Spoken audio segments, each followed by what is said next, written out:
Tim Patrick of the Denver Broncos went down with a very bad leg injury today, and the injury was so severe that he actually needed to be carted off of the field. At the time, sources were speculating whether or not he suffered an Achilles tear. Unfortunately for Patrick, an MRI has been performed, and it is confirmed by sources that he is in fact dealing with a torn Achilles, and he's expected to miss the remainder of the season. Since some people may not be too familiar as to what the Achilles tendon actually is and why an injury to this tendon could cause somebody to miss the entire season, I'm gonna go ahead and focus on that with this video.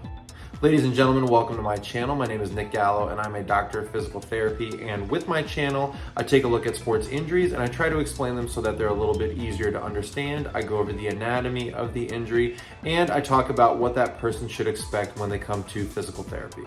If you like today's video and you enjoy this content, please hit that thumbs up and subscribe to the channel because I will be making more videos in the future regarding sports injuries, rehabilitation, and other physical therapy related content. Also, if you have any comments or questions, please leave those in the comment section below. Now here I have a model of the foot and ankle, and so as we look at this model here, this first bone is known as the tibia. This is the bone that we often associate with as being the shin bone. That's going to come down and form the inside or the medial portion of the ankle known as the medial malleolus. And as we go towards the lateral or the outside portion of the lower leg here, this is the fibula bone, and that's going to come down and make the lateral or outside portion of the ankle known as the lateral malleolus. Then as we look further inside of the model here, there is a bone here known as the talus bone. This is going to form the bottom part of the ankle joint, and all three of these structures together form what we know as the ankle joint in human anatomy. At the ankle joint, there are four main motions. First being dorsiflexion, which is the motion of bending the foot upwards like this. Then the opposite of that is known as plantar flexion, where somebody is pointing their toes forward. Then as we flip the model this way, this motion right here, pointing the foot inwards, is known as inversion. And finally, pointing the foot outward is known as eversion. Now we know Patrick is dealing with an Achilles injury, so the Achilles tendon is actually located on the posterior or the back portion of the lower leg. The Achilles tendon is made up of three main calf muscles that literally come together to form this very strong tendon.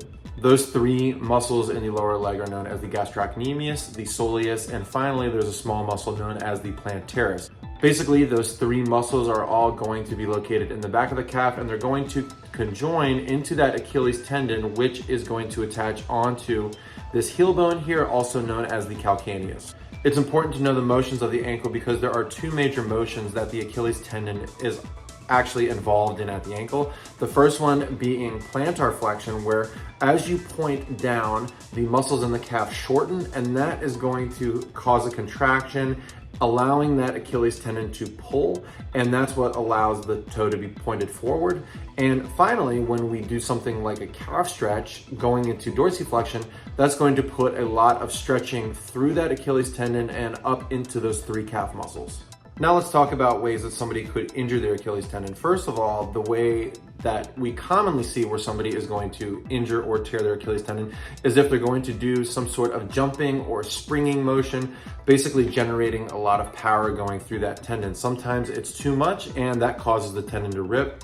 Also, other times somebody is going to be pushing off of the ground, whether they're going to explode forward for sprinting or anything along those lines. So putting that Achilles tendon and those calf muscles in a majorly stretched position and then trying to explode, this can also lead to a rupture of that Achilles tendon. So basically any times where somebody is going to be explosive or they are overly stretching it. Now there is a grading system when talking about Achilles injuries, and they are grades 1, 2, and 3.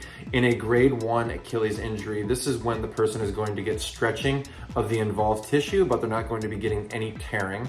In a grade 2, this is when a person is going to be getting some stretching and some partial tearing. And finally, in a grade 3, this is when a person is going to be getting a full rupture. And it sounds like in Patrick's case, unfortunately, they're already calling it a torn Achilles tendon and they're projecting him to miss the remainder of the season. So this sounds like it is a grade 3 Achilles injury.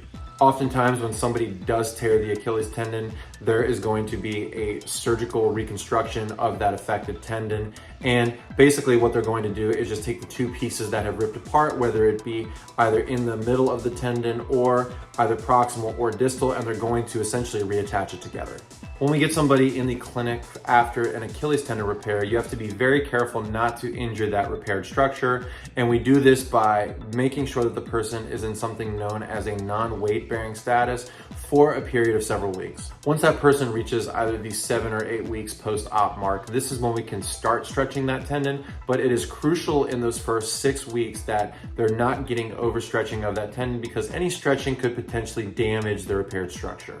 After the 8-week mark, we can start to restore full range of motion, and we're going to compare it to the other ankle and make sure that they have identical ranges of motion. Then we can start to progressively work on strengthening. And strengthening is a big part of rehab in this case, because it does take a long time for a person to reach full strength.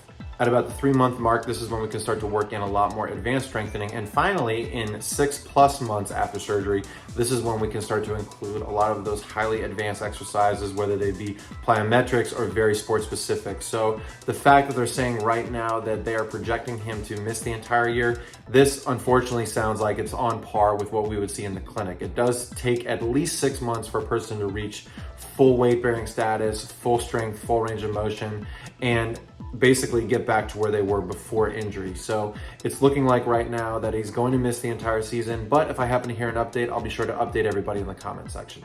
And also, if you happen to hear anything, please feel free to update everybody as well. And that's it as of right now regarding Tim Patrick's most recent Achilles tear.